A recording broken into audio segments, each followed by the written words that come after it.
ایمان کے ساتھ کیوں جد و جہد کرتے ہیں، ایمان کے ساتھ کیوں اسٹرگل کرتے ہیں؟ کیونکہ جب ایمان کی بات آتی ہے تو آپ کی اسٹرگل، آپ کی جد و جہد، آپ کی اپنی کوشش، آپ کی اپنی ایفرٹ وہاں پر ختم ہو جانی چاہیے. کیونکہ ایمان سے مراد کیا ہے کہ آپ خدا پر انحصار کر رہے ہیں. آپ یہ کہہ رہے ہیں خدا باپ یہ کام مجھ سے نہیں ہو سکتا، یہ کام تو کرے گا کیونکہ تیرے بغیر میں کچھ بھی نہیں کر سکتا. لیکن خدا پر یہ ایمان رکھنے کے باوجود آپ کیوں اسٹرگل کرتے ہیں، آپ کیوں جد و جہد کرتے ہیں، کیوں کوشش کرتے ہیں؟ یسوع نے جواب میں ان سے کہا خدا کا کام یہ ہے کہ جسے اس نے بھیجا ہے اس پر ایمان لاؤ. آمین.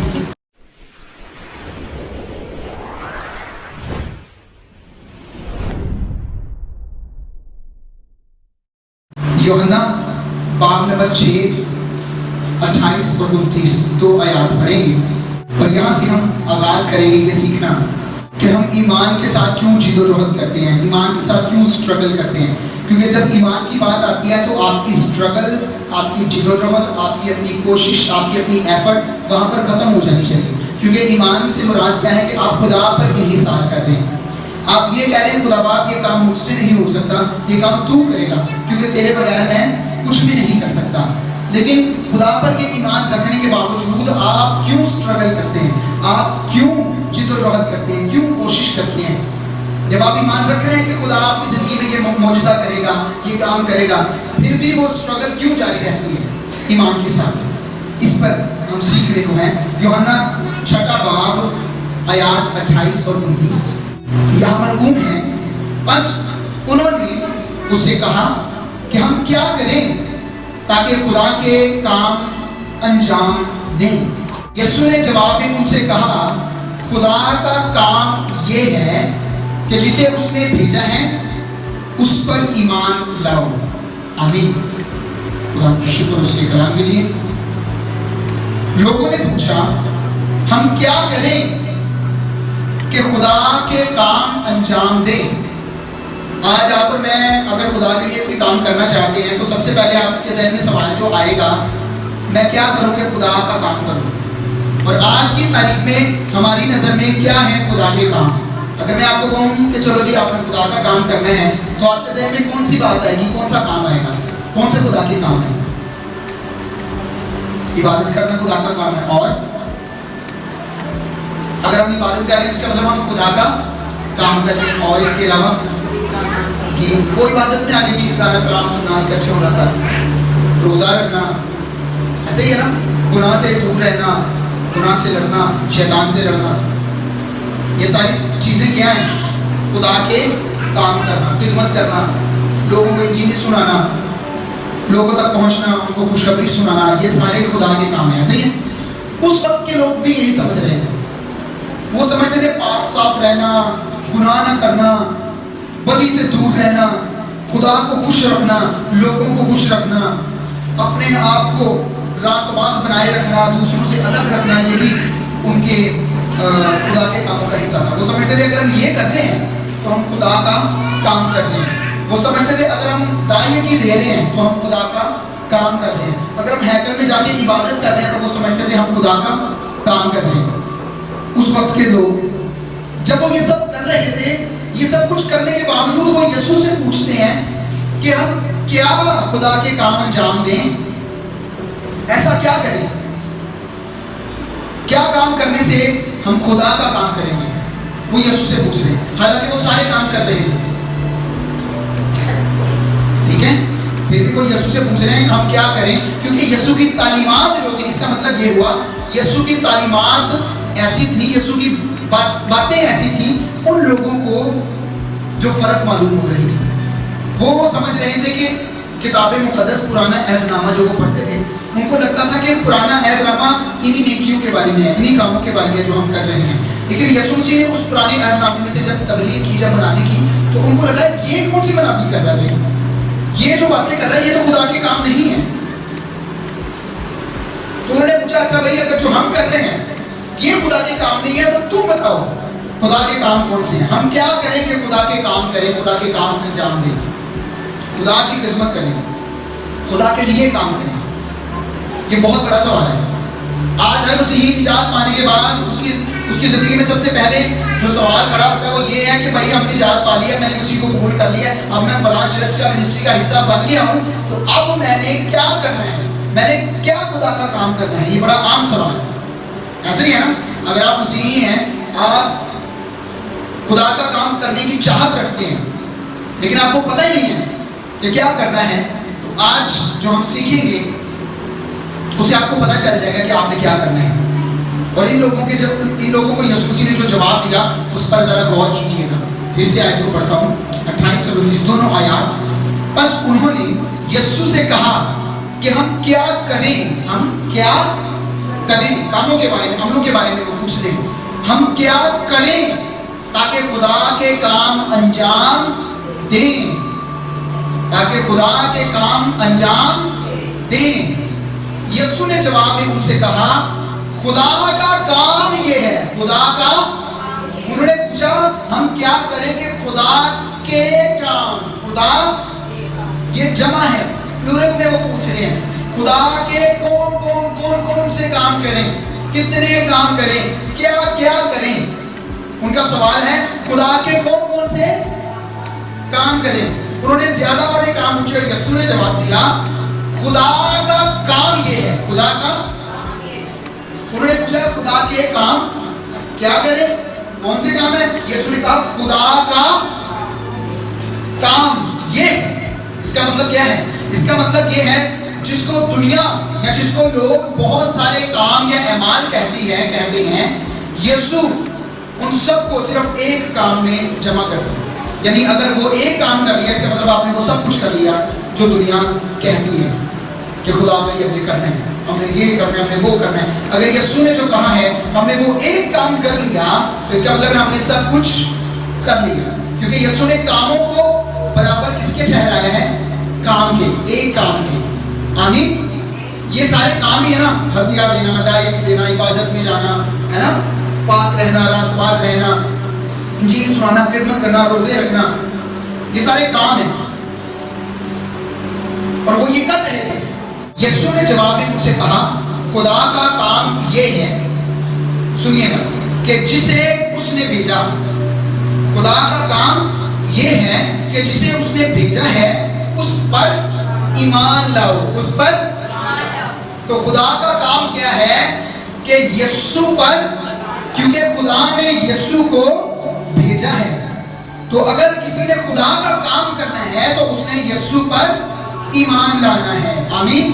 کتنی سادہ سی بات ہے, کوئی مشکل بات ہے خدا کے لیے کام کرنا, خدا کا کام کرنا کوئی مشکل بات ہے نہیں ہے. کیا کرنا ہے, یسوع مسیح پر ایمان لانا ہے. تو اس کا مطلب آپ نے خدا کے کام کیے ہیں, ایک کام کرنا ہے اور وہ کام کیا ہے, یسوع مسیح پر ایمان لانا ہے. تو اس کا مطلب ہے آپ نے خدا کے کام کیے ہیں, کر دیے ہیں. ہیلیلویا.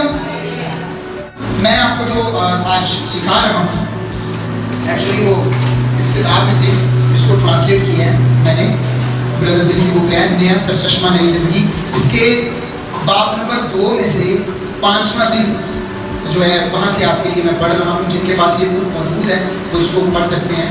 اس کتاب میں سے میں آگے پڑھنے کو ہوں. اس سے پیشتر کہ ہم آگے بڑھیں اس سوال کے جواب کے لیے کہ ہم خدا پر ایمان رکھنے کے لیے جد و جہد کیوں کرتے ہیں, میں ضروری سمجھتا ہوں کہ ہم اس جد و جہد کی وہ 3 وجوہات دیکھیں جو میں نے کئی سالوں میں دریافت کی ہیں. 3 وجوہات. یسوع نے کہا خدا کے کام کرنے ہیں تو کیا کرو, اس پر ایمان لاؤ جسے خدا نے بھیجا ہے. یعنی کس پر, یسوع مسیح پر. آمین. اب یسوع مسیح پر ایمان رکھنے کے باوجود ہم کیوں سٹرگل کرتے ہیں, سوال یہ ہے. اور اس سوال کا جواب جو ہے مصنف کہتا ہے کہ اس سوال کے جواب میں نے خدمت کیا, خدمت کرتے دوران میں نے کئی سالوں بعد یہ سیکھا اور سمجھا ہے کہ یہ 3 وجوہات ہیں جس کی وجہ سے ہم ایمان تو رکھتے ہیں لیکن ایمان کے ساتھ سٹرگل بھی کرتے ہیں, جدوجہد بھی کرتے ہیں.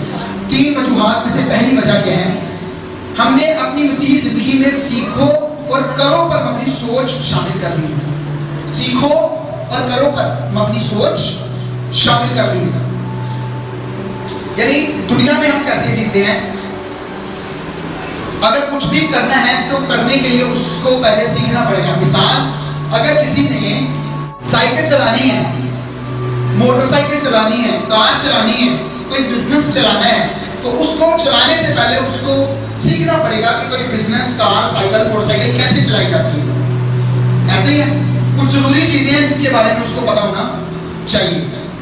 हमने यही सिस्टम अपनी मसीही जिंदगी पर इतला कर दिया, इसी सिस्टम को अपनी जिंदगी पर, अपनी मसीही जिंदगी पर लागू कर दिया कि हमने खुदा के कलाम को सीखना है और उसके बाद जो सीखा है उस पर अमल करना है अपनी कोशिश से। मेरा मानना है कि ईमान के मामले में जिद्दोजहद की नंबर 1 वजह यही है। कौन सी वजह है? सीखो और करो, सीखो और करो, सीखो और करो। अपनी ही सलाहियतों के मुताबिक ईमान से चलना बहुत आसान है, क्योंकि इससे सिर्फ एक आम जिंदगी बसर की जाती है। अपनी जिंदगी के बारे में सोचें, अब तक आप कैसे जिंदगी बसर करते आए हैं? हम में से ज्यादातर लोग पहले जिंदगी के बारे में सीखते हैं और फिर हमने जो सीखा होता है वो करने या उसका तजर्बा करने की कोशिश करते हैं। ऐसे ही है ना, जैसे जैसे एक बच्चा बड़ा हो रहा होता है वो सीख रहा होता है, और जो वो सीख रहा होता है बाद में उसका तजर्बा करने की कोशिश करता है।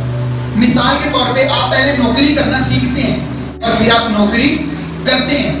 आप पहले कोई भी खेल हो, गोल्फ हो, क्रिकेट हो, कोई भी खेल खेलना सीखते हैं, फिर उसको खेलते हैं। मछली पकड़ना या शिकार करना सीखते हैं, उसके बाद शिकार करते हैं। आप अपने बच्चों की परवरिश करने के बारे में सीखते हैं और फिर जो सीखा होता है आप उसके मुताबिक अपने बच्चों की परवरिश करते हैं। गौरतलब बात यह है कि आप अपनी अकल और सलाहियत का इस्तेमाल करते हुए कुछ सीखते हैं और फिर उससे करते हैं। इसमें खुदा कहाँ है? इसमें ईमान कहाँ है? ईमान क्या है कि मैं नहीं कर सकता, खुदा मुझे तू कर सकता है, मैं तुझ पर इन्हिसार कर रहा हूँ। लेकिन इसमें ईमान शामिल ही नहीं है कि आप कुछ करने के लिए पहले सीखते हैं और जो सीखते हैं फिर वो करते हैं। इसमें ईमान शामिल है ही नहीं। इसलिए जब आप ये वाला रूल अपनी ईमान वाली जिंदगी पर, मसीही जिंदगी पर अप्लाई करते हैं कि मैंने कलाम को सीखना है, मैंने ये सीखना है, मैंने वो सीखना है, फिर मैंने खुदा के लिए वो करना है, ये आपकी कोशिश से नहीं है। इसलिए ये करने से आप अपने ईमान के साथ जिद्दोजहद करते हैं। आप ईमान की जिंदगी बसर नहीं करते, ईमान पर मबनी जिंदगी बसर नहीं करते, आप ईमान से चल नहीं पाते। यही वो तरीका है जिसके मुताबिक हम सब जिंदगी बसर करते हैं, इसी तरह करते हैं। अब सवाल ये है कि क्या ये सीखो और करो पर मबनी सोच या ज़हनियत हमारी खास मसीही जिंदगी में भी काम करती है? सोचिए, हम जो क्रिश्चियन हैं, हम जो मसीही हैं, हम जो खुदा के बच्चे हैं, खास जिंदगी रखते हैं, मसीह की जिंदगी रखते हैं, मसीह जो हमारे अंदर हमारी जिंदगी है, क्या हमें भी इसी तरह जिंदगी बसर करनी है? पहले सीखो और फिर करो। ये सवाल सुनिए जरा, क्या आप ये ईमान रखते हैं कि आपको मसीही जिंदगी बसर करने के लिए खुदा के कलाम की सच्चाई को सीखना है और फिर अपनी सलाहियत के साथ खुदा की मदद से वो करना है जो कहता है? हम इस तरह की जिंदगी बसर करते हैं, खुदा के कलाम को सीखना है, फिर अपनी सलाहियत से, अपनी अकल से, अपनी कोशिश से उस कलाम पर अमल करना है। ऐसे करते हैं और इसीलिए हम अपने ईमान के साथ जिद्दोजहद करते हैं, स्ट्रगल करते हैं, क्योंकि आप अपनी कोशिश से कलाम पर अमल करना चाहते हैं। सच्चाई, सीखो और करो पर मबनी सोच खास मसीही जिंदगी में काम नहीं करती। जो मसीही जिंदगी आप और मैं जीते हैं उसमें ये सीखो और करो वाला सिस्टम या रूल अप्लाई नहीं होता इस जिंदगी में, क्योंकि हम वो नहीं कर सकते जो सिर्फ पाक रूह ही कर सकता है। आमीन। जो सिर्फ खुदा का रूह कर सकता है, खुदा कर सकता है, हम वो नहीं कर सकते। बस हमारी जिंदगियों में खुदा के वादों को पाक रूह ही पूरा कर सकता है। हालेलुया। खुदा वादा करता है मैं तुम्हें आजाद करूंगा, मैं तुम्हें आजाद करूंगा बुरी आदतों से, गुनाह की आदत से मैं तुम्हें आजाद करूंगा, चाहे वो माली मामला हो, कोई भी मामला हो, मैं तुम्हें आजाद करूंगा। खुदा का ये वादा है। हमने खुदा के वादे पर क्या करना है? भरोसा, यकीन, इन्हिसार, ईमान रखना है। आमीन। और उसके बाद खुदा वो हमारे लिए करेगा जिसका उसने वादा किया है। बस हमारी जिंदगियों में खुदा की बातों को पाक रूप पूरा कर सकता है। फिलिपियों 1:6, जैसा कि हमने सबक नंबर 1 में सीखा था कि ये सिर्फ और सिर्फ खुदा की कुव्वत है जो हमारी जिंदगियों में रूहानी तब्दीलियां पैदा करती है।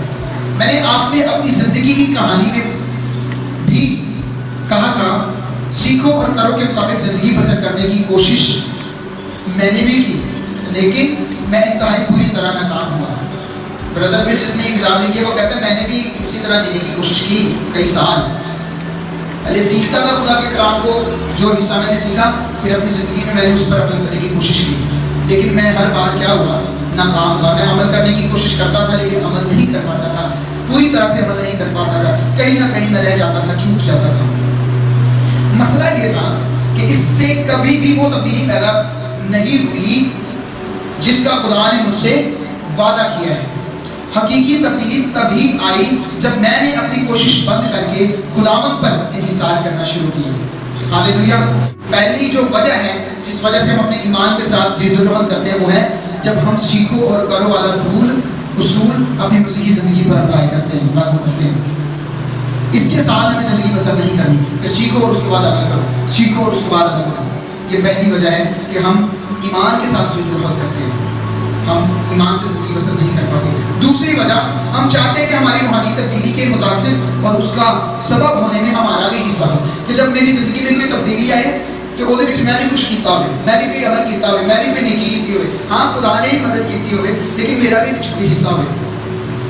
चाहे ज़ाहिरी तौर पे हम ये ना माने, ये ना सोचें, लेकिन अंदरूनी तौर पे हमारे अंदर यही चल रहा होता है ज़हनों में कि खुदा मदद करे, लेकिन मैंने अपनी सलाहियत से भी ये काम करना है ताकि मैं जो तब्दीली अपनी ज़िंदगी में लाऊं, जिसका तजर्बा करूं, उसमें मेरा भी हिस्सा हो। तीसरी वजह, उसूल परस्ती या बुनियाद परस्ती, कि कुछ उसूल बना लिए, कुछ रूल्स बना लिए अपनी ज़िंदगी में, फिर उन रूल्स पर चलना है, उन उसूलों पर चलना है। इस तरह भी किसी की ज़िंदगी बसर नहीं हो सकती। जब आप अपनी सलाहियत से कुछ मखसूस उसूलों की पैरवी करके अपनी मसीही ज़िंदगी को बदलने की कोशिश करते हैं तो इसे उसूल परस्ती या बुनियाद परस्ती कहते हैं। उसूल परस्ती गलत यकीन को या झूठे अकीदे को बढ़ावा देती है कि आपको सरचश्मा बनने की कोशिश करते रहना है, मियार पर पूरा उतरना है और उसूलों की पैरवी करते रहना है ताकि आप खुदा को खुश कर सकें और एक अच्छे मसीही बन सकें। उसूल बनाए, उन पर अमल किया, उसूल बनाए, उन पर अमल किया, और अमल क्यों किया? ताकि हम खुदा की नज़र में अच्छे बन जाएं और खुदा को खुश कर सकें। मेरे मुताबिक उसूल परस्ती एक जिद्दोजहद पर मबनी ज़िंदगी को पैदा करती है, जिसमें आपको अपनी ताकत से खुदा को भी खुश करना है और खुद को भी आज़ाद करवाना है। कि आप इस तरह की ज़िंदगी बसर कर रहे हैं? सवाल ये है, अगर आप भी ऐसी ज़िंदगी बसर कर रहे हैं कि थोड़ी सी मदद खुदा करेगा, थोड़ा सा अमल मैं कराना, उसके बाद मेरी ज़िंदगी में तब्दीली आएगी, तो इसका मतलब यह है कि आप वो ज़िंदगी बसर नहीं कर रहे जो ज़िंदगी यीशु आपको देने आया है, जो ज़िंदगी यीशु ने आपको दी है। यीशु ने जो आपको ज़िंदगी दी है उसमें आप स्ट्रगल नहीं करते, उसमें आप जिद्दोजहद नहीं करते, उसमें आप खुदा पर इन्हिसार करते हैं, खुदा पर भरोसा करते हैं और खुदा का पाक रूह आपके अंदर रूहानी तब्दीलियाँ पैदा करते हैं। हालेलुया। वो आपको तजर्बा करवाता है उन तब्दीलियों का जिनका आपको तजर्बा करना चाहिए। हमने खुदा पर भरोसा करना है। ज़िंदगी में कहीं भी मसाइल चल रहे हैं, उन मसाइल से मुतल्लिक खुदा पर भरोसा करना है। ओके, जो रूल्स बनाए हैं, जो पैटर्न्स बने, जो वाक़े बने हैं ज़हन में, उन पर अमल करते हुए हमने ज़िंदगी बसर नहीं करनी, खुदा पर भरोसा करना है और उसको मौका देना है।